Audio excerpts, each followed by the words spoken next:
Antes de começar, quero dizer algumas coisas para facilitar o entendimento. A história atual começa no ano de 1230. Eu preferi utilizar a maneira de dizer os acontecimentos em números antes dessa data.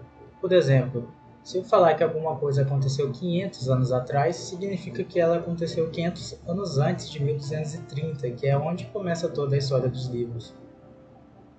Também é importante dizer que a história se passa no continente, que é apenas uma parte do planeta dos contos, e esse acontecimento é dividido na parte norte e na parte sul do continente, e eu vou falar sobre cada um deles.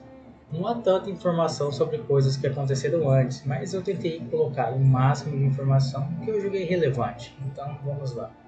Nada melhor do que começar a história de uma civilização do que pelo começo, os primórdios de tudo. O universo de The Witcher do continente era habitado nada mais, nada menos do que por gnomos, que são meio parecidos com os anões. Esses gnomos eles criaram colônias em terras como Marracan e Tirtushar por volta de 4.000 anos atrás. Marracan se tornou uma fortaleza dominada pelos anões e gnomos, e é lá onde a maioria deles vivem nos dias atuais.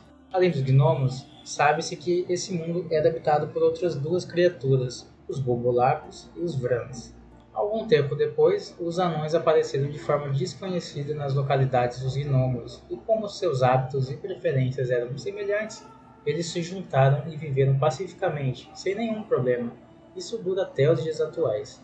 Os anões são famosos por serem os melhores forjadores que existem e, consequentemente, criando as melhores armas. Essas armas são compradas e usadas comumente por exército dos reinos do norte. Posteriormente aos anões, os elfos surgiram, e como eles já dominavam o caos e, por consequente, a magia, os mesmos criaram portais de outros mundos e surgiram dos seus barcos flutuantes até o continente por volta de 2.500 anos atrás. Vale salientar que eles conheciam a magia no mundo deles. No mundo de The Witcher, a magia só foi descoberta muito tempo depois. Eu vou falar sobre ela mais tarde. Esses elfos são uma espécie muito inteligente. Eles gostam de viver junto com a natureza, têm uma arquitetura muito bela. Eles também podem viver até centenas de anos, porém só se reproduzem quando são jovens, o que torna sua expansão populacional não tão simples. Os elfos, diferente dos anões, resolveram colonizar algumas regiões. A sua relação, de certa forma, foi pacífica com outras raças. Claro que tinha alguns conflitos aqui e ali, mas nada de muito grande. Os elfos também vivem de forma pacífica com os anões até nos dias atuais. Tudo corria bem até que aconteceu um evento denominado a Conjunção das Esferas. Esse evento alinhava os universos e planetas diferentes, o que ocasionava portais entre eles, e por meio desses portais, os humanos vieram de algum lugar desconhecido e se estabeleceram nesse planeta do The Witcher, mas não no continente, que é onde se passa toda a história atual e onde os elfos e os anões vivem pacificamente até aqui. Essa conjunção, além de trazer os humanos, também trouxe muitas coisas importantes, como os monstros de vários tipos diferentes e também a magia. Por isso, apesar dos elfos dominarem a magia no mundo deles, eles só realmente conseguiram usá-la aqui depois desse evento que ocorreu por volta de 1500 anos antes.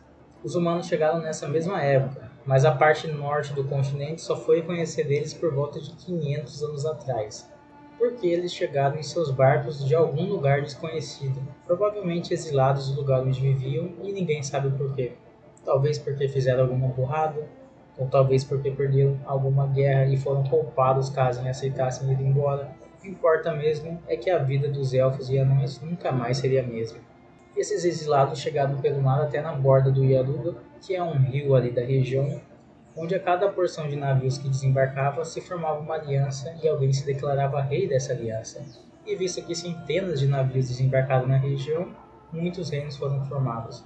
E não bastou muito tempo para que um tentasse tomar o reino do outro e anexasse ao seu, seja por casamentos, tratados ou até mesmo pelo mais comum, pela força da espada.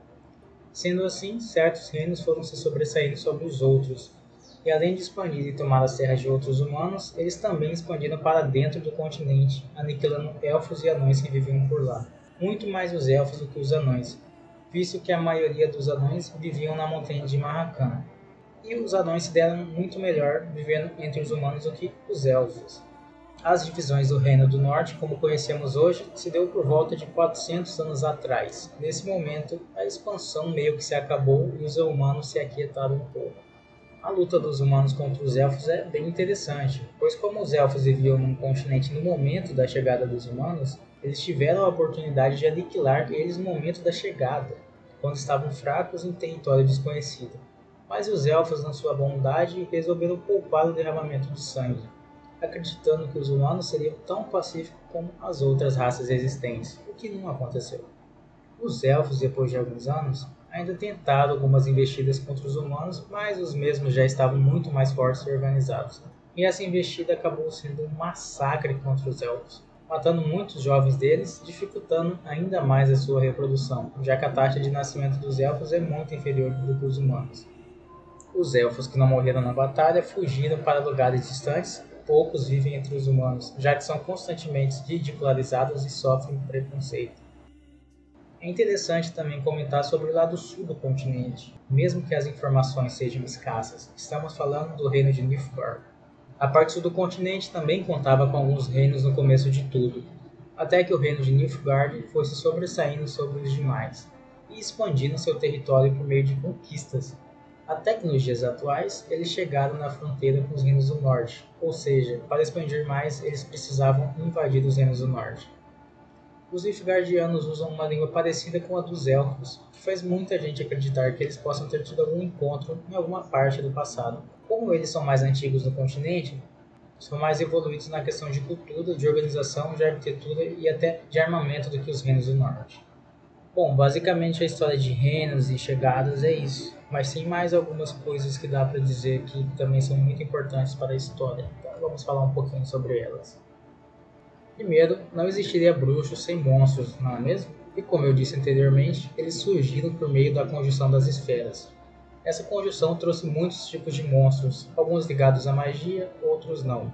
Mas o resultado era o mesmo. Os humanos não conseguiam se proteger facilmente de tais criaturas.